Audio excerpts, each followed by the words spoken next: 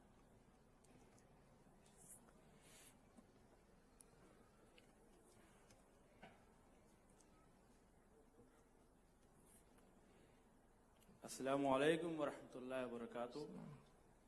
سر میرا سوال یہ ہے کہ بچوں کو جو ان کا جو آج کل جو معاشرہ ہے بہت بگڑتا چلا جا رہا ہے, خاص کر کے جو چھوٹے بچے ہیں جو ماں کی گود سے ابھی بھی چلنا سیکھا ہوا ہے, تو ان کو کیا تعلیم دی جائے تاکہ ان کا مستقبل جو ہے, جو اللہ کے نبی صلی اللہ علیہ وسلم نے جو فرمایا ہے اس حساب سے چلیں, اور ان کو کیسی تربیت دی جائے تاکہ مستقبل ان کا بہتر ہو جائے اور اسلامی طریقے پہ جینا جو ہے آسان ہو جائے.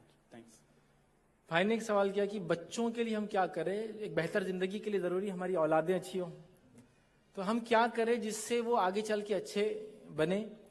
شریعت کیا کہتی ہے وہ تو چھوڑ دیجیے, ہم نے اپنا جو طریقہ نکالا وہ ہے کہ ان کو اینڈرائڈ یا iOS ہاتھ میں دے دیں, انشاءاللہ عزیز وہ خود اچھے انسان بن جائیں گے بڑے ہو کر. آج یہی طریقہ ہم نے اپنایا ہے نا بچوں کو. بلکہ حالت یہ ہے کہ ہمارے بچے صرف ہمیں اس لیے پسند کرتے ہیں کہ ہمارے پاس موبائل ہے, اگر موبائل نہ ہو تو ان کو ابا آنے میں انٹرسٹ بھی نہیں ہے. جب والد گھر میں آتا تو بچوں کو کیا چاہیے والد سے, ان کا فون ہے نا. اگر وہ بغیر فون کے آئے تو بچوں کو والد میں انٹرسٹ بھی نہیں ہے آج. اگر ماں کو کام کرنا ہے اور بچہ ضد کر رہا ہے تو اس کو کیا کرنا ہے, اس کو فون دینا ہے. سمجھ رہے آپ. اب وہ کیا کرتے ہیں ہم نہیں جانتے, اور میں تو یہ بات بار بار کہتا ہوں, ایک سین, ایک تصویر, ایک شاٹ آپ کے بچے کی زندگی پوری برباد کرنے کے لیے کافی ہے. اس کو ایسی چیز کا علم دے دے گا وہ جس کا علم کی اس کو ابھی ضرورت نہیں تھی. ایک ہی چیز اس کی لائف برباد کر دے گا. کتنے سارے نوجوان ایسے ہیں جن کی جوانیاں, جن کا یوتھ, جن کی زندگیاں صرف وہ بچپن کی میڈیا کی غلط استعمال یا صحیح تربیت نہ ہونے کے نتیجے میں آج برباد ہو گئی ہے نہیں. تو ہمیں سب سے پہلے اپنی نیو جنریشن کو یاد رکھیے, تربیت کا جو طریقہ صحابہ نے اپنایا, تابعین تابعین سلف صالحین نے اپنایا, اس طریقے پہ ہم کو جانا ہے. افسوس افسوس افسوس وہ طریقہ ہم چھوڑ چکے ہیں. پیرنٹنگ جس کو کہتے ہیں, صحیح والدین ہم نہیں بن پاتے, صحیح باپ صحیح ماں نہیں بنتے, جس کے نتیجے میں ہمارے بچے جو ہے بگڑ جا رہے ہیں. تو پہلے سب سے پہلے والدین کو ٹریننگ گین کرنا ہوگی کہ بچوں کی تربیت کیسی کی جائے تاکہ بڑے ہو کر وہ اچھے بچے بنے. ان میں بہت تفصیلی بیانات بہرحال میں نے دیے ہیں کہ اولاد کی تربیت اسلام کے مطابق کیسے کرے, اولاد کی تربیت کیسا کرے, ماں کا کردار اولاد کی تربیت میں, باپ کا کردار اولاد کی تربیت میں, ابراہیم علیہ السلام بحیثیت والد, اسی طرح لقمان علیہ السلام کی اپنے بیٹے کو نصیحت. یہ تمام وہ چیزیں ہیں پیرنٹنگ پہ اسلام نے بہت زور دیا, یاد رکھیے بہت زور دیا. آئیے میں ایک چھوٹا سا واقعہ سناتا ہوں. ابراہیم علیہ السلام آتے ہیں, حکم ہوتا ہے اللہ کا بیٹے کو ذبح کر دو. آ کر اپنے بیوی سے ملاقات کرتے کہتے یہ حکم آیا. بیوی کہتی ٹھیک ہے بچے کو لے جاؤ. بچے کو لے کے جو اسماعیل علیہ السلام راستے سے جا رہے ہیں وہ کہتے ہیں میرے بچے میں خواب میں رات میں دیکھتا ہوں کہ میں خواب میں دیکھتا ہوں کہ میں تمہیں ذبح کر رہا ہوں, اب آپ بتاؤ میں کیا کروں. مطلب بیٹے سے پوچھ رہے کیا کروں, بچے سے جو چلنے پھرنے کی عمر کو, بات چیت کی عمر کو, سمجھداری کی عمر کو, رپلائی کرنے کی عمر میں تھا. کتنی عمر ایگزیکٹلی نہیں بتایا قرآن نے, بس ایسا عمر جس میں بچہ جواب دے سکتا ہے اپنے والد کو, سمجھ سکتا ہے چیزوں. تو بچہ کیا جواب دیتا ہے معلوم آپ کو, اے میرے والد کر گزریے, کر گزریے جو آپ کو حکم دیا جاتا ہے، ستجدون انشاءاللہ من الصابرین، آپ دیکھیں گے انشاءاللہ میں صبر کرنے والوں میں رہوں گا. تفعل ما تؤمر، کر دیجئے جو آپ کو حکم آتا ہے. سبحان اللہ، یہ ایک جملہ اسماعیل علیہ السلام کا حاجر علیہ السلام کی پوری تربیت بتا رہا ہے. ایک جملہ پوری تربیت بتا رہا ہے. کیسی تربیت اس معنی کی کہ اللہ کا اطاعت گزار اور فرما بردار بندہ بنایا، اور یہ بتایا کہ رسول جو ہوتے ہیں ان کی اطاعت کی جاتی ہے، چونکہ والد رسول ہے، ان کو وحی آئی ہے، حکم آیا ذبح کرنے کا. بیٹا کہہ رہا ہے اگر اللہ کا حکم ہے تو کر گزریے انشاءاللہ میرے والد، میں صبر کرنے والوں میں سے رہوں گا. تو یہ تربیت یاد رکھیں. تو تربیت پہ اسلام نے بڑا زور دیا ہے. کیا کریں؟ اتنے چھوٹے سے لیکچر میں ممکن نہیں تھا یہ سوال جواب کے سیشن میں. تفصیلات میرے اس پہ بیانات اسپیشلی پیرنٹنگ کے بہت سارے موجود ہیں، کریں. لیکن سب سے بڑا چیلنج آج جو ہمارے سامنے ہے وہ بچوں کی تربیت ہے. یاد رکھیں سب سے بڑا چیلنج، ایسا کوئی انسان آج نہیں جس کو بچے اور پریشان نہ ہو، جس کو بچے اور پریشان نہ ہو. ایک چھوٹا سا واقعہ سناتا ہوں کیسے بچے بگڑ جاتے ہیں یا کیسا بگاڑ آسانی سے آ رہا ہے. میں اپنا ایک چھوٹا سا واقعہ سناتا ہوں. میرا ہی جو سب سے چھوٹا لڑکا ہے اس کی عمر جو 2.25 سال ہے، اس کو بات کرنا نہیں آتی برابر. لیکن ایک دن میں نے دیکھا وہ جو ہے فون کو لے کر اس کو برابر کھول کر وائی فائی کو کلک کر کے وہ فون کے سامنے بول رہا ہے، گوگل کا وائس ہوتا ہے نا اس کو بول رہا ہے، اور چائنیز کارٹون کیا بول رہا ہے؟ Chinese cartoon. اور میں تعجب میں ہوں کہ یہ کیا کر رہا ہے اور یہ موبائل کب اس نے سیکھا لینا. آپ اندازہ لگائیے، زمین نکل گئی میرے پیروں سے کہ یہ تو کچھ بھی ایکسس کر سکتے ہیں. جب وہ یہ سمجھ رکھتا ہے تو کچھ بھی کر سکتا ہے. کیسے روکے؟ آپ سب میں سمجھتا ہوں اکثر پریشان ہے اس چیز سے. تو بہت ضروری ہے بہت سنجیدہ ہو کے. پیرنٹنگ ایک سائڈ رسپانسبلٹی نہیں ہے، ایک مین رسپانسبلٹی. وہاں پر سائڈ ہے، ہو کیا تنگ کر رہے، جاؤ یہ لو فون اور نکل جاؤ یہاں سے، دفع ہو جاؤ. سائڈ رسپانسبلٹی مین نہیں ہے. مین رسپانسبلٹی کیا ہے؟ آج کا کھانا ایسا زبردست بننا کہ سب نے تعریف کرنا کہ آج کھانا کیا تھا دعوت کے اندر. یہ مین رسپانسبلٹی. ارے کھانا پورا بھی خراب ہو گیا اور سڑ بھی گیا تو آپ دکان سے منگا سکتے ہیں. یہ بچہ ایک بار خراب ہو جائیں گا نا، اس کو آپ چینج نہیں کر پائیں گے. وہ ایک چیز اس کی زندگی میں کیا زہر اگلیں گے نہیں پتا ہے. تو میں کہتا ہوں پیرنٹنگ کو مین رول، یہ صرف ماؤں کے لیے نہیں باپ کے لیے بھی ہے. پیرنٹنگ کو والد ہونے کا کردار نبھائے اور آفس سے آنے کے بعد آفس کے کام چھوڑ کر وہ بچے کا ہو جائے.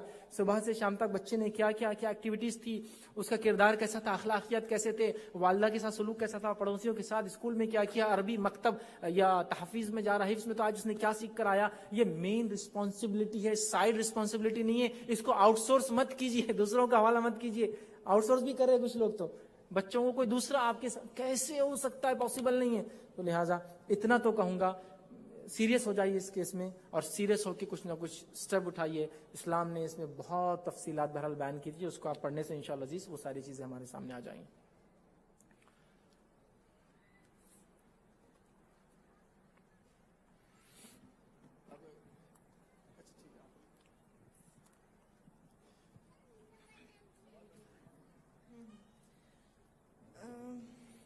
آپ نے سجدے کی دعا کا ذکر کیا کہ سجدے میں دعا قبول ہوتی ہے.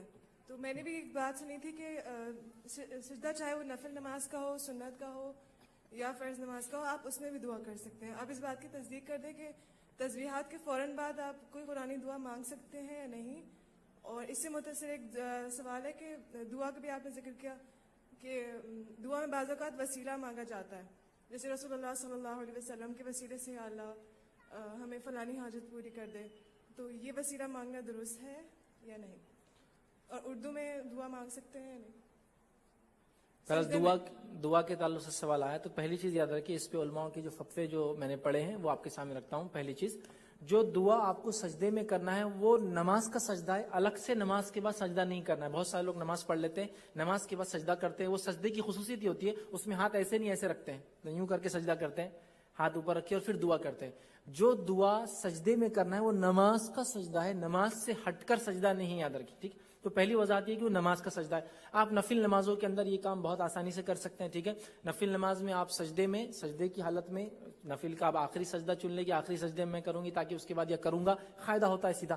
تو نفل نماز کے سجدے میں کرنا ہے، اس کی تسبیحات پڑھنے کے بعد آپ کو دعا کرنا ہے. کیا یہ دعا دوسری زبان میں کی جا سکتی ہے؟ اس کے تعلق سے بہت سارے مفتیان کے فتوے جو یہ ہے کہ ہاں آپ اپنی زبان میں یہ کام کر سکتے ہیں، اس کا جواز بہرحال موجود ہے۔ شیخ بن باز رحمہ اللہ کے فتوے اور ہندوستان کے تو کافی مفتیان نے فتویٰ دیا کہ ہاں وہ اپنی زبان میں جو بھی زبان آپ جانتے ہیں، اردو کیجئے، ملیالی، تیلگو، پنجابی، کوئی بھی ہو سکتی ہے آپ کی لینگویج، اس لینگویج میں بھی تسبیحات پڑھنے کے بعد آپ دعا بہرحال کر سکتے ہیں۔ سوال کا ایک حصہ تھا کیا دعا کے اندر وسیلہ ضروری؟ نبی اکرم صلی اللہ علیہ وسلم کا کسی کا، تو دیکھیے نبی اکرم صلی اللہ علیہ وسلم کا وسیلہ دعا میں لگایا جا سکتا تھا جب آپ دنیا میں تھے اور حیات تھے۔ اس کے تعلق سے علماء نے کچھ اصول بتائے ہیں۔ نبی اکرم صلی اللہ علیہ وسلم کی زندگی میں لوگوں نے آپ کے وسیلے سے دعا کی، لیکن آپ کی وفات کے بعد، انتقال کے بعد ایسی دعائیں کرنا کہیں بھی ثابت نہیں ہے۔ نبی اکرم صلی اللہ علیہ وسلم حیات تھے، آپ کے وسیلے سے لوگ دعا کرتے۔ ایک نابینا صحابی تھے، وہ آئے اور کہا اللہ کے رسول صلی اللہ علیہ وسلم میں دعا کرنا چاہتا ہوں کہ اللہ مجھے بینائی دے دے۔ نبی اکرم صلی اللہ علیہ وسلم نے کہا ٹھیک ہے، جا کر دعا کرو، اور دعا سکھائی، اور انہوں نے اللہ کے رسول صلی اللہ علیہ وسلم کے وسیلے سے دعا کی اور آپ کو بینائی اللہ نے دے دی۔ لیکن آپ صلی اللہ علیہ وسلم کے دنیا سے جانے کے بعد عمر بن خطاب رضی اللہ عنہ کے دور میں ایک واقعہ ہوا، بارش نہیں ہوئی، آپ نے عباس رضی اللہ عنہ کو بلایا اور دعا کی، اے اللہ جو ہے جب تیرا نبی ہم میں زندہ تھا ہم اس کے وسیلے سے تجھ سے دعا کرتے اور تو بارش کو جو ہے برساتا تھا، اب تیرا نبی ہم میں باقی نہیں رہا، لہٰذا میں جو ہے عباس کے وسیلے سے تجھ سے دعا کرتا ہوں، اور بارش ہوئی۔ تو پتہ چلا جب نبی اکرم صلی اللہ علیہ وسلم تھے آپ کے وسیلے سے دعا کرنا درست تھا، اب درست نہیں ہوگا، ٹھیک ہے، اب درست نہیں ہوگا۔ ہاں جو نبی سے محبت ہے، محبت ایک شرعی عبادت ہے، یاد رکھیے، جو نبی سے ہوتی ہے، وہ وسیلے سے کوئی کہہ لے کہ اللہ جو نبی سے تجھ کو یا نبی سے مجھ کو محبت ہے اس کے وسیلے سے، وہ تو جائز ہوگا، کیونکہ انبیاء نبی سے محبت یہ شرعی عبادت ہے، یاد رکھیے، ہم نبی سے محبت کرتے ہیں، لیکن رسول اللہ صلی اللہ علیہ وسلم ذاتی لینا وسیلہ بہرحال یہ بعد میں کسی صحابی ثابت نے، لہٰذا میں کہوں گا یہ درست اور صحیح نہیں ہوگا، یاد رکھیے۔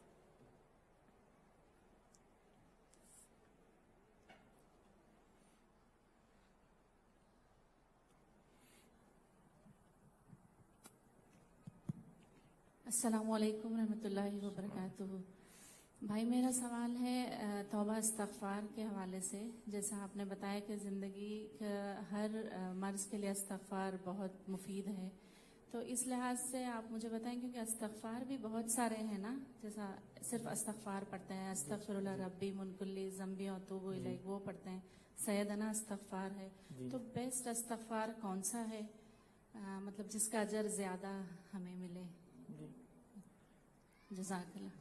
دیکھیے استغفار کے تعلق سوال جو آیا کہ ہم کون سا کریں، استغفر اللہ کہنا بھی یہ کافی ہے۔ نبی اکرم صلی اللہ علیہ وسلم جب نماز پڑھتے تو ایک بار اللہ اکبر اور 3 مرتبہ صرف اتنا ہی بولتے استغفر اللہ استغفر اللہ استغفر اللہ، تو اتنا کہنا بھی کافی ہے۔ اس کے علاوہ جو آپ نے پڑھا استغفر اللہ من کل ذنب واتوب الیہ، وہ بھی بہرحال ثابت، سید الاستغفار جو ہم پڑھتے ہیں وہ بھی ثابت ہے۔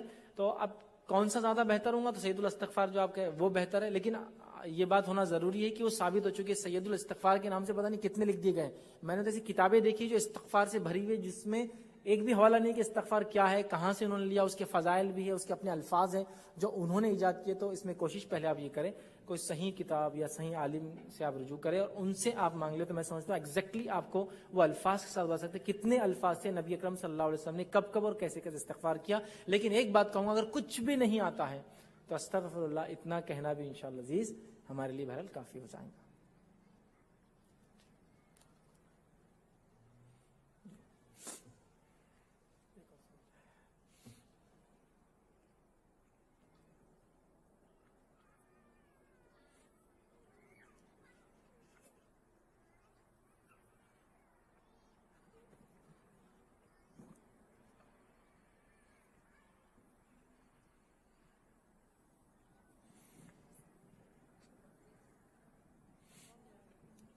السلام علیکم، میرا سوال تھوڑا ٹاپک سے ہٹ کے، قرآن کو یاد کر کے بھول جانے کا کیا حکم ہے؟ نہیں بس اتنا ہی۔ بہرحال قرآن کو یاد کر کے بھول جانا، یاد رکھیے یہ ایک بہت بڑا گناہ ہے، اور اس کے تعلق سے کچھ عذابات بھی حدیث میں آتے ہیں کہ کوئی قرآن کو یاد کرے اور اس کو بھول جائے۔ یہ الگ بات ہے کہ انسان جب بوڑھا ہوتا ہے تو عمر کے ساتھ اس کی یادداشت چلی جاتی ہے، وہ اس میں انکلوڈیڈ نہیں ہے، لیکن ایک انسان قرآن یاد کرے، اپنے ہوش حواس جوانی میں ہو، پوری صلاحیتیں رکھتا ہو، لیکن ایک وقت ایک مرحلے کے بعد اس کو وہ بھول جائے۔ اور قرآن یاد رکھیے اس کی مثال ایسی ہے کہ ایک اونٹ کی جیسی، کہ نکیل چھوٹتی ہے تو ایسا اونٹ چلا جاتا ہے، قرآن بھی انسان بہت جلدی بھول جاتا ہے، تو لہٰذا اس کو یاد کرتے رہیں۔ اور اس کے تعلق سے چند عذاب میں سے ایک عذاب یہ آتا ہے کہ اس انسان کے سر کو پتھر پر رکھ کر جو ہے دوسرے پتھر سے مار کر جو ہے جس کو کہیں گے ختم کر دیا جا رہا تھا. جب پوچھا گیا کہ اس کو یہ سزا کیوں ہے تو بتایا گیا یہ قرآن یاد کر کے یہ بھول گیا اس نے. ٹھیک ہے, تو یہ اس کے لیے جو عمر کے تقاضے کی وجہ سے نہیں, یادداشت کی جانے کی وجہ سے نہیں, بلکہ ساری چیزیں تھی, سہولت, پھر بھی بھول گیا, تو یہ ایک بڑا گناہ یاد رکھے. تو لہٰذا جن لوگوں کو قرآن یاد ہے اس کو دور جس کو کہتے ہیں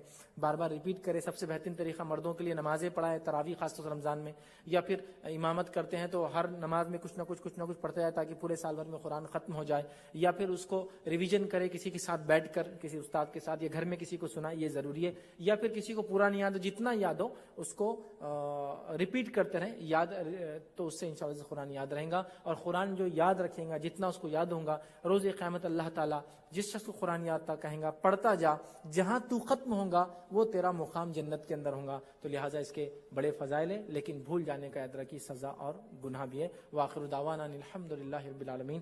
سبحان ربک رب العزت عما یصفون وسلام علی المرسلین والحمد للہ رب العالمین.